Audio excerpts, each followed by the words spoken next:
Europe has seen the cost of silence before, and it will not pay that price again. The principle that a nation's borders cannot be altered through force is one of the most fundamental pillars of modern international relations. In the European context, this principle is more than just legal jargon. It is a hard-earned safeguard born from the devastation of 2 world wars and the long struggle to establish peace on a historically fractured continent.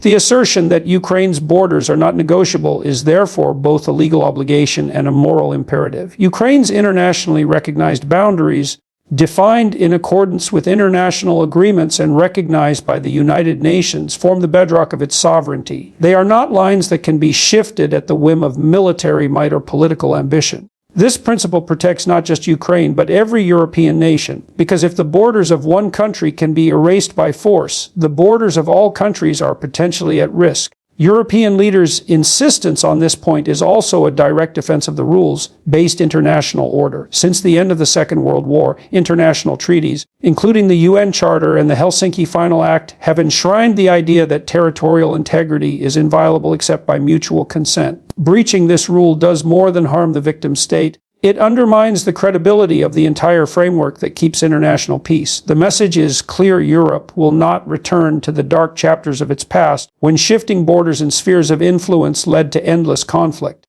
The post-1945 settlement and the further integration after the Cold War was built on the understanding that disputes must be settled through diplomacy and lawful agreements, not through tanks and artillery. Ukraine's case is a test of whether those values still hold when challenged. The rejection of any forced change to Ukraine's borders is not an isolated position born purely of solidarity. It is an act of self-preservation. European nations understand that tolerating the violation of one state's sovereignty could set a precedent emboldening future aggressors elsewhere. A fragmented, unstable continent benefits no one economically, politically, or in terms of security. Furthermore, the position is a matter of justice for the Ukrainian people themselves. Millions of citizens live in territories whose legal status is internationally acknowledged as Ukrainian. Their rights, identities, and futures should not be determined by an invading force or by political coercion. Upholding Ukraine's borders means upholding their right to self-determination, safety, and the democratic choices they have made as a nation. Ultimately, saying Ukraine's borders are not negotiable is about drawing a clear red line that no amount of military power can replace the legitimacy of law, and no geopolitical calculation can justify erasing a sovereign state's identity. It is a commitment not only to Ukraine, but to the shared European vision of stability, peace, and the enduring power of diplomacy over force. In an era when political consensus across Europe can be difficult to achieve, the unity displayed over Ukraine's territorial integrity stands out as both remarkable and strategically vital. Leaders representing diverse political traditions, economic interests, and geographic realities have found common cause in declaring that Ukraine's borders must remain intact and cannot be altered through the use of military force. This unanimity is significant not only in its symbolism, but also in its practical implications. Europe is a tapestry of nations with varying historical experiences and relationships with Russia, as well as differing levels of economic dependence on trade and energy. Achieving a common position on a contentious geopolitical crisis requires balancing national priorities with collective principles. That these leaders have come together to speak with one voice underscores the seriousness with which they view the current situation. At its core, this united stance is about protecting a shared vision of Europe, one where sovereignty and self-determination are protected above all else. By standing together, European leaders are sending an unmistakable signal to both allies and adversaries. Aggression that aims to alter borders by force will face a coordinated and determined response. The consensus also carries weight beyond Europe's immediate borders. When European leaders act as one, it strengthens the credibility of their diplomatic influence in global forums such as the United Nations, G7, and NATO. It also reassures partners in other parts of the world that Europe is willing to defend the core principles of international law, even when doing so comes at economic or political cost. Importantly, this unity is not only rhetorical, it lays the foundation for coordinated policies, ranging from sanctions on aggressors to increased military, humanitarian, and economic support for Ukraine. Without a shared position, Such measures could be weakened by division, with some nations undermining the efforts of others. Instead, the collective rejection of forced border changes allows for joint action that is more potent and more difficult for adversaries to counter. The political significance of this moment is heightened by the historical memory of Europe's past. For centuries, the continent was plagued by shifting alliances, border disputes, and wars sparked by territorial ambition. European leaders understand that once the principle of inviolable borders is eroded, it can be extremely difficult to restore. The very project of European integration was founded in part to end this cycle of conflict, and the consensus over Ukraine's sovereignty is a reaffirmation of that foundational goal. Finally, this unanimity serves as a message to the Ukrainian people themselves. It tells them they are not standing alone in the face of aggression. The moral and political backing of an entire continent conveys a powerful reassurance that their fight is not only for their own homeland, but also for the principles on which modern Europe is built. In short, the united voice of European leaders is more than a statement. It is a strategic shield, a moral stance, and a warning that the rules underpinning peace in Europe will be defended together. The rejection of any attempt to change Ukraine's borders by force is rooted not only in moral conviction, but in the legal framework that has governed international relations since 1945. At the heart of this framework lies the United Nations Charter, a foundational document to which all member states have pledged adherence. Article 2 of the Charter is unequivocal. All members shall refrain from the threat or use of force against the territorial integrity or political independence of any state. To breach this rule is to challenge the very legitimacy of the global order built after the Second World War. The post-war order in Europe was deliberately constructed to prevent a return to the continent's bloody past, where wars of conquest were routine and borders were drawn and redrawn by military victors. Institutions like the UN, the Council of Europe, and later the European Union were established in part to ensure that political disagreements would be settled through dialogue, negotiation, and lawful arbitration, not through tanks and artillery. When a state uses military aggression to seize or alter another state's territory, it sends a destabilizing message far beyond the battlefield. It says that agreements, treaties, and international guarantees can be disregarded when inconvenient. This is not merely a violation of one nation's sovereignty, it is an assault on the trust that underpins global diplomacy. Without that trust, even the most carefully negotiated peace settlements become fragile. The leaders' insistence on defending Ukraine's territorial integrity is therefore a defense of international law itself. It is also a recognition that law, once ignored without consequence, quickly loses its authority. Allowing one unlawful annexation risks opening the door for others, eroding the system of norms and agreements that has largely kept large-scale war from returning to Europe for more than 70 years. The implications extend beyond Europe. The UN Charter was never intended to be selectively applied. Its principles are universal. If the rule against territorial conquest is undermined in Ukraine, other regions may interpret this as permission to settle disputes through force. This could ignite instability from Asia to Africa to the Middle East, making the defense of Ukraine's sovereignty not just a European issue, but a global one. The post-war order has survived precisely because it has been reinforced time and again by collective action. When nations rally together to uphold the rules, they send a clear signal that violations will not be rewarded. The unified European position on Ukraine is a reaffirmation of that collective will. In practical terms, defending international law means applying consistent diplomatic pressure, imposing sanctions on violators, and providing direct support to states under threat. It also means speaking plainly, as European leaders have done, that military force cannot and will not be allowed to redraw internationally recognized borders. Ultimately, this stance is about preserving more than just Ukraine's sovereignty. It is about safeguarding the legal and political architecture that has allowed nations to coexist in relative peace for generations. To compromise on this principle would be to weaken the very shield that protects all nations, large and small, from the ambitions of the powerful. When European leaders declare that Ukraine's sovereignty is not a bargaining chip, they are making more than a moral statement. They are drawing a line that divides principle from expediency. In times of geopolitical tension, there is often a temptation to treat contested territories or disputed borders as negotiable tools in the pursuit of compromise. History, however, has shown the dangers of this approach. Appeasement of aggression, however well-intentioned, rarely delivers lasting peace and often emboldens further violations. Sovereignty is the core of a nation's identity. It is the sum of its right to self-govern, to determine its own foreign policy, to control its resources, and to safeguard the well-being of its citizens. To reduce sovereignty to a tradable asset in diplomatic talks is to strip it of its meaning. Such an act would tell the people of Ukraine that their democratic choices and national integrity can be bartered away in pursuit of a fragile and temporary calm. By rejecting the idea that sovereignty can be negotiated under pressure, European leaders reaffirm the principle that peace cannot come at the expense of justice. A coerced compromise may pause conflict for a moment, but it plants the seeds for future instability. If one nation can be pressured into ceding territory under duress, others will inevitably face similar threats. The statement also serves as a warning to those who might propose pragmatic solutions that involve Ukraine relinquishing parts of its territory to end the fighting. Such proposals often underestimate the human cost and the political consequences of conceding to force. The millions who live in these disputed areas are not chess pieces to be shifted on a board. They are citizens with homes, families,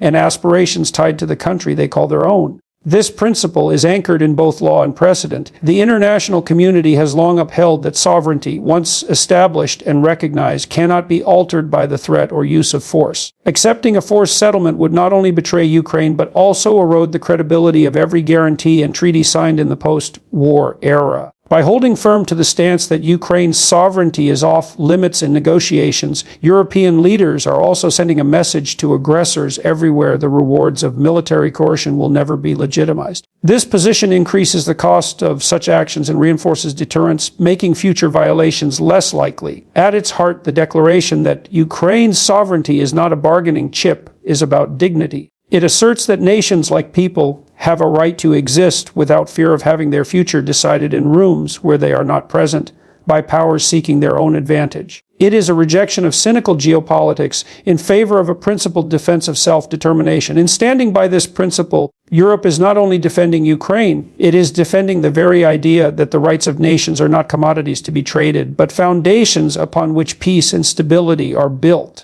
The war in eastern Ukraine continues to grind on with no signs of a decisive breakthrough, fueling fears that the region may be locked into a prolonged period of instability. The fighting, concentrated in cities and rural areas across the Donbass and beyond, has claimed thousands of lives and displaced millions, creating one of the largest humanitarian crises in Europe since the Second World War. Every day that the conflict persists, the prospect of a swift resolution becomes more remote. On the ground, the situation is marked by constant artillery exchanges, drone strikes, and ground assaults. Civilian infrastructure, schools, hospitals, power stations has been targeted or damaged, leaving entire communities without essential services. For many residents, daily life now consists of seeking shelter from bombardment, queuing for scarce food and medical supplies, and trying to stay connected with loved ones who have fled to other parts of Ukraine or abroad. The persistence of the fighting has implications well beyond Ukraine's borders. Prolonged instability in such a strategically significant region threatens to destabilize the wider European security landscape.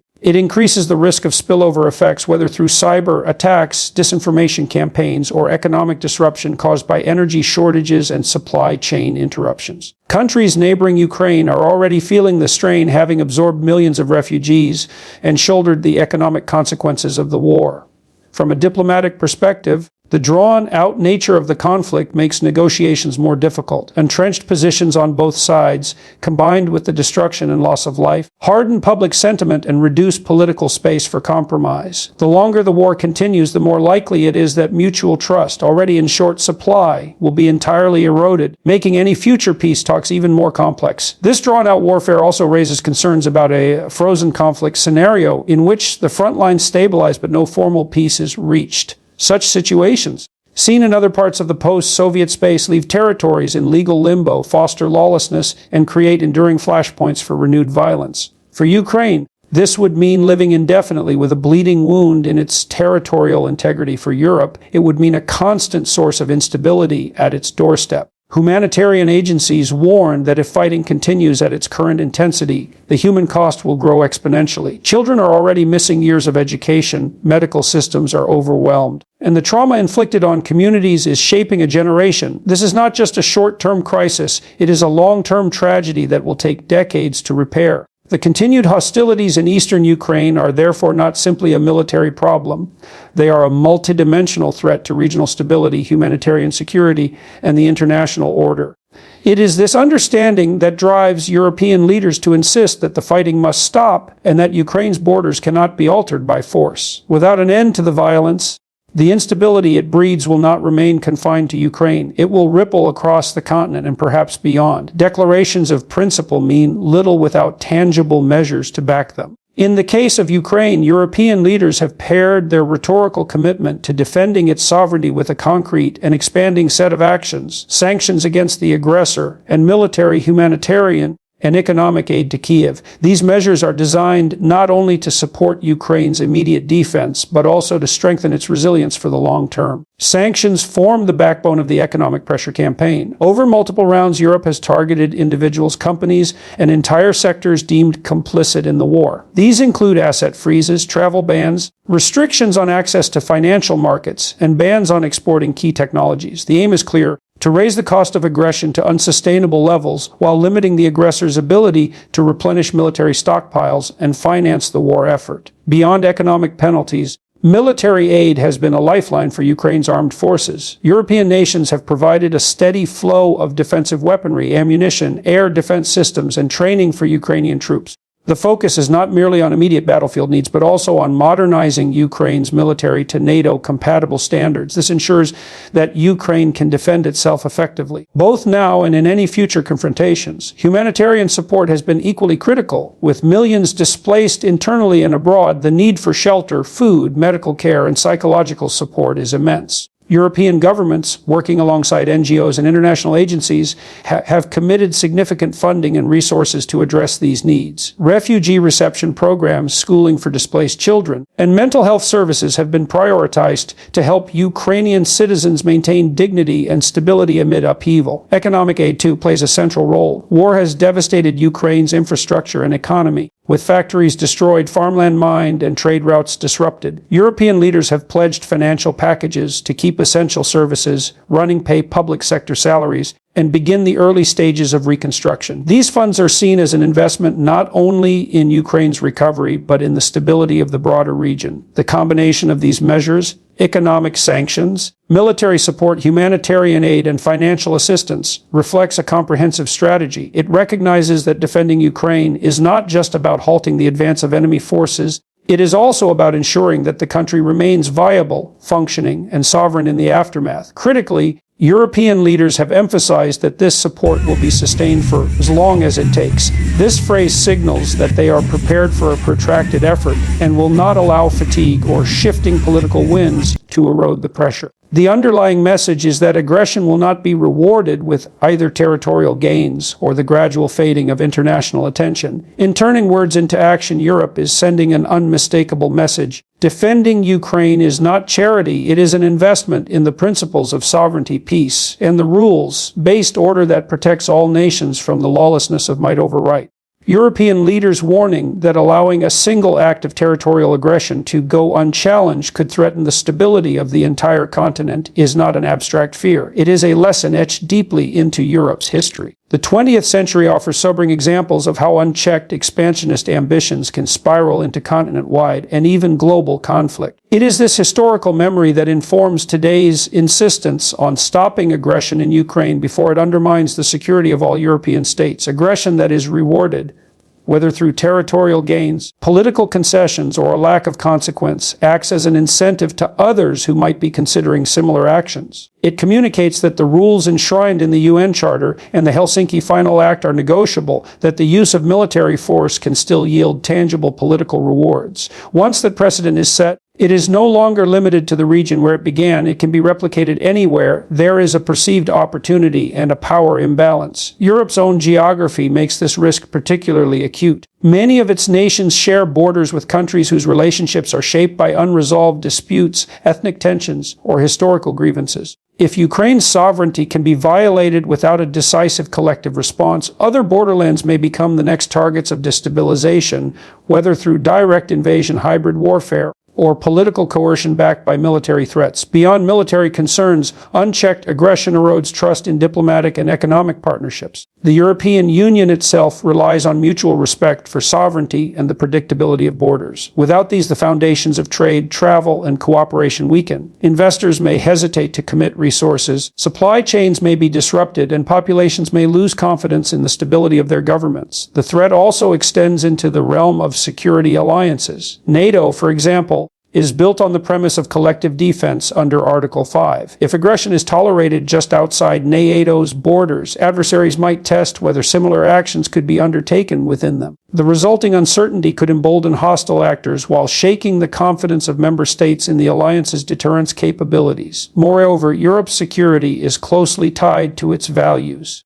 To remain credible in promoting democracy, human rights, and the rule of law abroad, it must defend them at home. If aggression is allowed to succeed in Ukraine, authoritarian regimes worldwide will have a powerful example to cite that even in Europe, the birthplace of the modern human rights system, principles can be sacrificed when defending them becomes difficult. In this sense, Ukraine's struggle is inseparable from Europe's own security and moral integrity. Leaders understand that the price of confronting aggression now, while costly, is far less than the cost of confronting a wave of future conflicts sparked by the perception that borders are open to negotiation by force. The warning is stark but clear: fail to act decisively in Ukraine, and Europe may find itself facing instability not at its edges, but within its very heart. The conclusion of the leader's statement was deliberately clear: Ukraine's borders will not be redrawn by force. This is not just a political slogan. It is a solemn pledge rooted in law, history, and the strategic interest of the entire continent. By articulating it so plainly,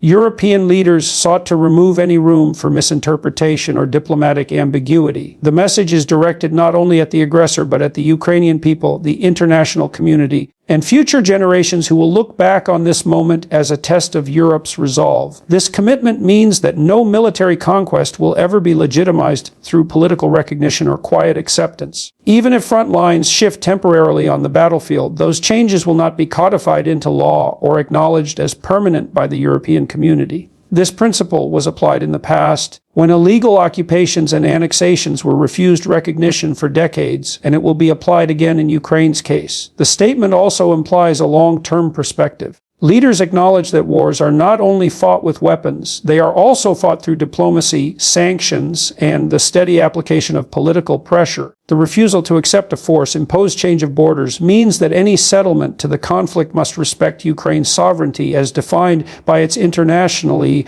recognized boundaries. This ensures that peace, when it comes, will be built on justice, not on coercion. For Ukraine, this pledge is a lifeline. It reassures its citizens that the international community will not abandon them in pursuit of expediency. It signals that, however difficult the road ahead may be, their cause is not forgotten, and their rights as a nation remain protected under international law.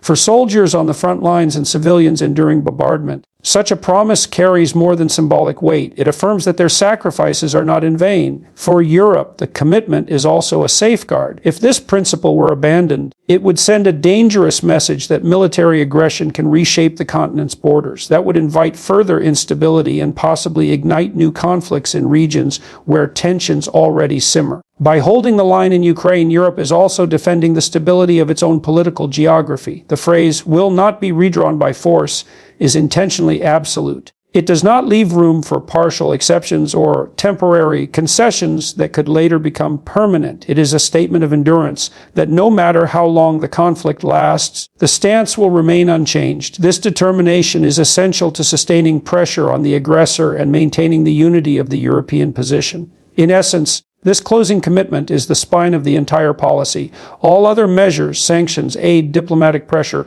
flow from this unwavering principle. It is a declaration to the world that law still holds power over force, and that in the face of aggression, Europe will stand firm, not just for Ukraine, but for the rules and values that underpin peace across the globe. In standing firm for Ukraine's borders, we stand firm for the future of peace, justice, and freedom in Europe and beyond. Let it be known the line has been drawn not just on a map, but in the conscience of every nation that values sovereignty over aggression. Together we will ensure that no force, no threat, and no act of violence can rewrite the borders of peace. The courage of Ukraine is the courage of us all, and united we will prevail.